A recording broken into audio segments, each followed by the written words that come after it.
the moment your eyes open. The first battle of the day has already begun. Before the world speaks to you, before the phone lights up, before memory begins to drag yesterday into the present, there is a narrow space in which you still belong completely to yourself. Most people waste that space without even noticing it. They wake up and immediately surrender. They reach for noise. They check messages. They allow fear, comparison, obligation, and unfinished thoughts to enter the mind before they have chosen a direction. Then they wonder why the entire day feels scattered. The truth is simple. A mind that is not commanded will be commanded by habit. A morning that is not shaped with intention will be shaped by whatever arrives first. This is why the first minutes after waking matter so deeply. Your mind is still soft. Your identity is still gathering itself. Your nervous system is listening for instructions. In that moment, do not ask how you feel. Feelings are weather. They change without permission. Ask instead, who will I be today? Then answer with your posture, your breath, and your first decision. Sit up slowly. Place both feet on the floor. Straighten your back. Breathe in with control. Breathe out without rushing. Let your body understand that there is no emergency. Let your mind understand that panic is not in command. You are not waking up to react. You are waking up to lead. This is not a performance. It is not a motivational ritual designed to make you feel powerful for a few minutes. It is an act of inner government. Every kingdom falls when the gate is left unguarded. Every mind becomes weak when the first thought is accepted without examination. You must become the one who stands at the gate. When doubt appears, do not kneel before it.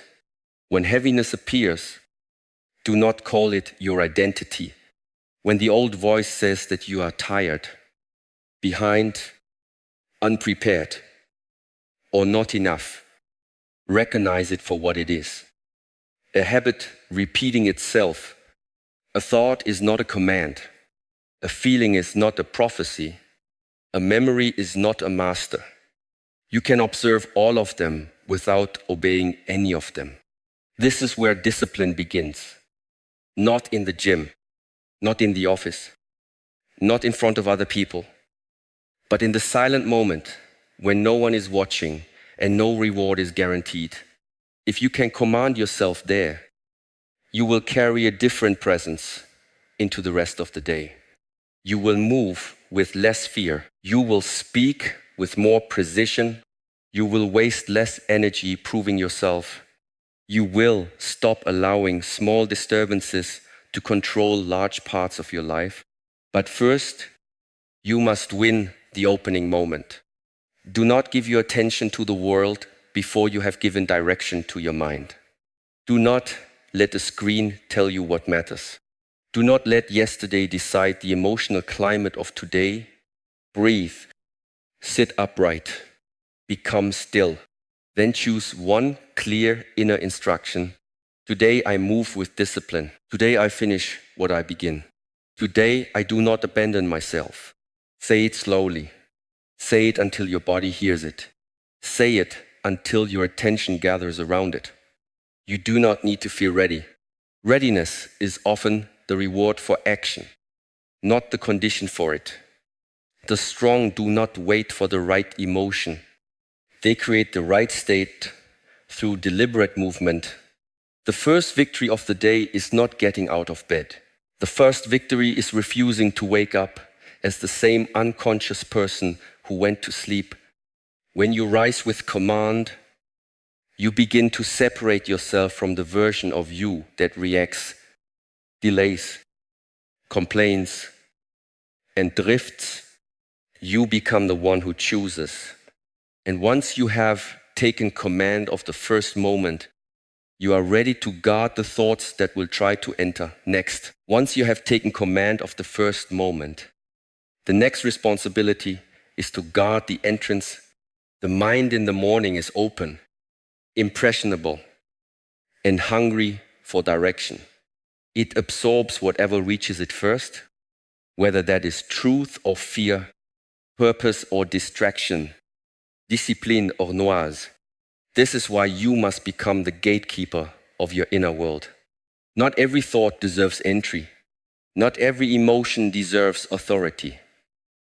Not every memory deserves another hour of your life. The untrained mind allows everything in, then suffers under the weight of what it accepted without question. The disciplined mind examines what arrives. It asks whether this thought strengthens clarity or weakens it. It asks whether this fear is useful or merely familiar. It asks whether this inner voice is speaking truth or repeating an old wound. Most people never learn this skill. They confuse the presence of a thought with the truth of a thought. They believe that because something appears in the mind, it must be important. But the mind produces noise just as the body produces sweat. It does not mean every signal must be followed. A thought can arise and still be false. A feeling can be intense and still be misleading. A memory can be painful and still have no authority over the present. Your task is not to stop every unwanted thought from appearing. Your task is to stop giving it a chair at the center of your mind. When doubt enters, notice it quickly. Do not build a conversation around it. Do not ask it to explain itself. Do not let it multiply. Close it as you would close a broken program that drains the entire system. Within a few seconds, redirect the mind towards something firm. Replace "I am already behind" with "I begin from where I stand." Replace "today will be difficult" with "I am prepared to meet difficulty." Replace "I do not know if I can do this" with "I will take the next necessary step." This is not denial. It is leadership. You are not pretending that challenges do not exist. You are refusing to let fear interpret them for you. The gatekeeper does not sleep while danger enters. The gatekeeper remains calm, alert, and precise. You must practice the same discipline with what you consume. Before your mind has found its center, do not feed it other people's opinions. Do not fill it with outrage, comparison, bad news, or endless demands. The first information you receive becomes a lens through which you begin to see the day. If that lens is covered in anxiety, everything will appear threatening. If it is covered in comparison, everything will appear insufficient. If it is shaped by purpose, even difficulty becomes useful. Protect the first layer of attention. Let silence reach you before the world does. Let your own values speak before a stranger speaks through a screen. There will always be voices trying to tell you what to fear, what to desire, what to prove, and who to become. If you do not know your own direction, you will borrow theirs. This is how people lose themselves without realizing it. They wake up as one person and become a collection of reactions by noon. You must interrupt that pattern early. Stand guard. Observe what enters. Refuse what weakens you. Keep what sharpens you. You are under no obligation to believe every story your mind creates. You are under no obligation to continue every emotional pattern you inherited. You are under no obligation to carry yesterday into today simply because it feels familiar. The gate belongs to you. The decision belongs to you. The morning belongs to you. And when the gate is protected, the mind begins to clear. When the mind clears, the body no longer needs to rush. When the body stops rushing, you are ready to discover the quiet strength that appears only when you learn to slow down. when the gate is protected and the mind begins to clear, the next temptation is speed.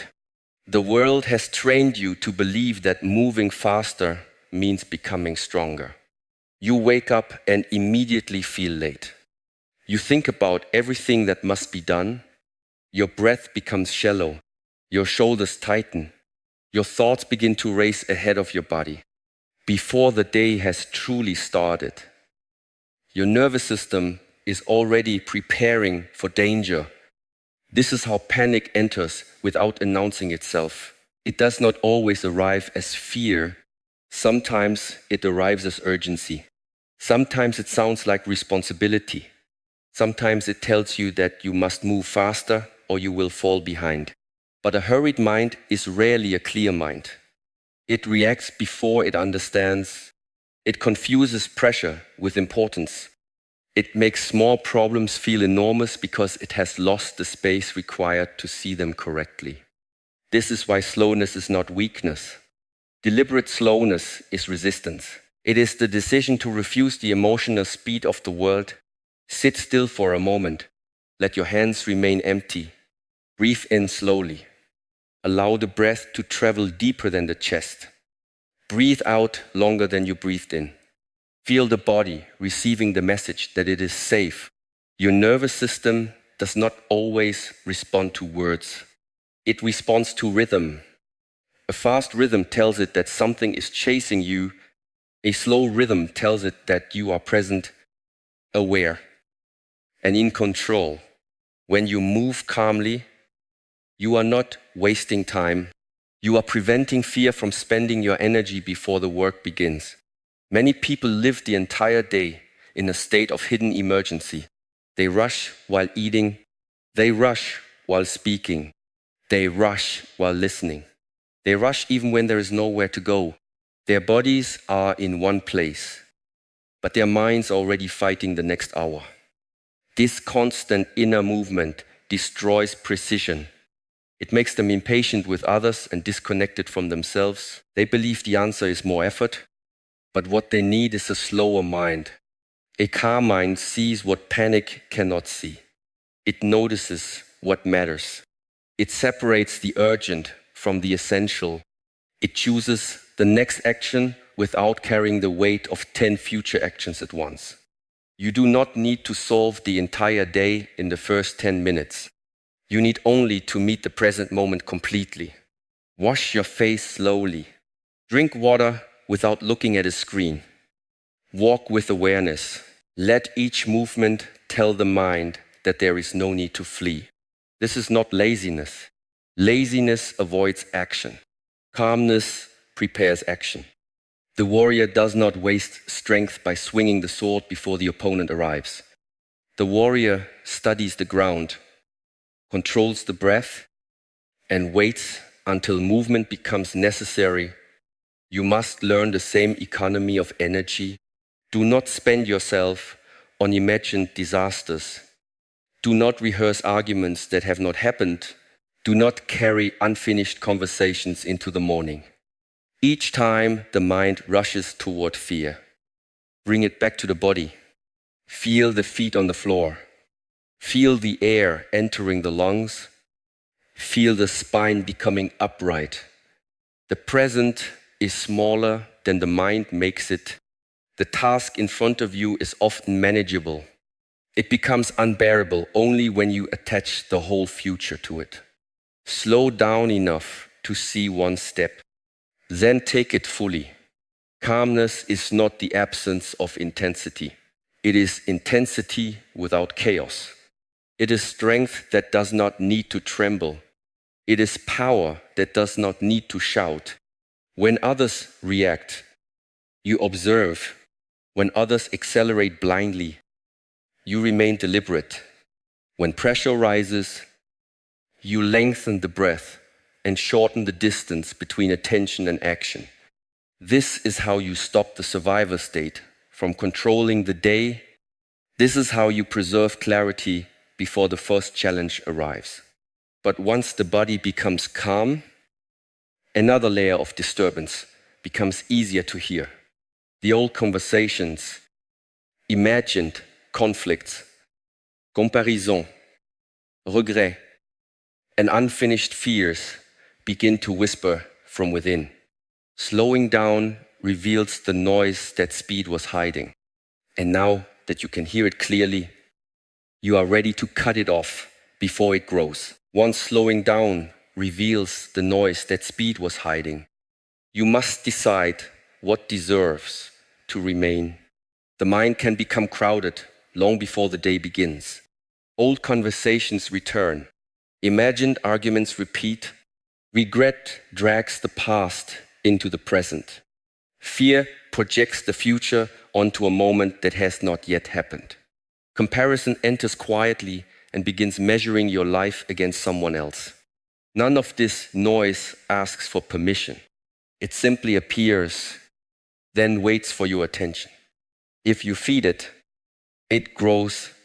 If you argue with it, it stays. If you follow it, it becomes the emotional climate of the day. This is why clarity requires more than calm breathing. It requires removal. You must learn to cut off what is useless before it becomes powerful. The untrained mind treats every inner voice as an emergency. It revisits every insult. It rehearses every possible failure. It spends precious energy preparing for battles that may never occur. Then, when real work appears, there is little strength left. Mental exhaustion often begins not with action, but with unnecessary thought. You become tired from carrying situations that exist only in the imagination. You lose focus because the mind keeps opening doors that should remain closed. The solution is not to force the mind into silence. The solution is to stop rewarding noise with attention. When an old argument appears, recognize it. Do not enter it. When regret returns, acknowledge it. Do not rebuild the scene. When fear creates a future disaster, see the image. Do not treat it as prophecy. Say inwardly, this is not important now. Then return to what is real. Return to the breath. Return to the room. Return to the one task that stands in front of you. Attention is a form of currency. Whatever receives it becomes stronger. If you continue paying fear, fear will build an empire. If you continue paying resentment, resentment will occupy the mind. If you continue paying comparison, your own path will become invisible. You must spend attention with discipline. Ask whether a thought helps you act, learn, prepare, or understand. If it does not, it is noise. Let it pass without ceremony. You do not need to defeat every thought. You only need to stop serving it. This is the deeper meaning of mental strength. It is not the ability to think more. It is the ability to refuse what does not deserve thought. The mind becomes sharp through subtraction.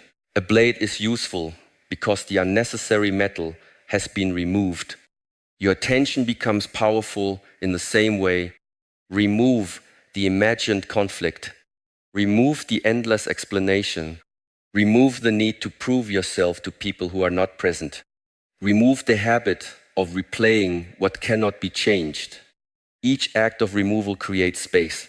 In that space, you begin to hear your own direction again. You notice what matters. You see what can be done. You stop confusing emotional movement with progress. There is a great difference between processing something and circling around it. Processing leads to understanding. Circling only deepens the groove. When the same thought returns without offering new truth, close the door. Do not give it another hour simply because it has visited before. Familiarity does not make a thought valuable. Repetition does not make it true. Protecting clarity also means protecting what enters from the outside. Do not begin the morning with outrage, gossip, comparison, or the demands of strangers. Every image, message, an opinion leaves a trace. You cannot invite chaos into the mind and expect peace to remain untouched. Choose silence before noise. Choose purpose before reaction. Choose what strengthens the person you are becoming. The quality of your life is connected to the quality of thoughts you allow to stay. Not every thought can be prevented, but every thought can be denied a throne. You are the keeper of that inner space. You decide what remains, you decide what leaves, and when the unnecessary noise has been cleared away, the mind no longer pulls you in 10 directions. It becomes quiet enough to build something deeper, a stable emotional center that does not collapse when the world begins to push against it. Once the noise has been cleared, you are left with something more difficult to manage: your emotional state. Thoughts may begin the disturbance, but emotions give it weight. Fear tightens the body. Anger narrows perception. Shame drains courage. Anxiety makes the future feel present. Many people become servants to these reactions because they confuse intensity with truth. They believe that if an emotion is strong, it must be accurate. But emotions are signals, not always instructions. They reveal that something is happening within you. Yet they do not always reveal what is real. This is why emotional stability must be built before the world begins to test it. You do not wait for the storm to learn how to stand. You strengthen the foundation while the morning is still quiet. Begin with the breath. Slow it down until the body stops preparing for danger. Let every exhale release the tension you were carrying without awareness. Feel the face soften. Feel the shoulders drop. Feel the heartbeat return to a steady rhythm. You are teaching the body that it does not need to obey every alarm created by the mind. This is not the suppression of emotion. Suppression pushes the feeling into darkness and pretends it does not exist. Stability allows the feeling to be seen without allowing it to take control. You can notice fear without becoming fearful. You can notice anger without becoming destructive. You can notice sadness without surrendering the entire day to it. The emotion may be present, but it does not have to sit in the seat of command. Build this understanding slowly. Say to yourself, this feeling is real, but it is not the whole truth. This moment is difficult, but it is not the whole day. I do not need to feel perfect in order to act with strength. These are not empty words. They are beams placed inside the structure of the mind. Each one supports you when pressure arrives. Gratitude can become another part of this foundation. Not shallow gratitude used to avoid reality,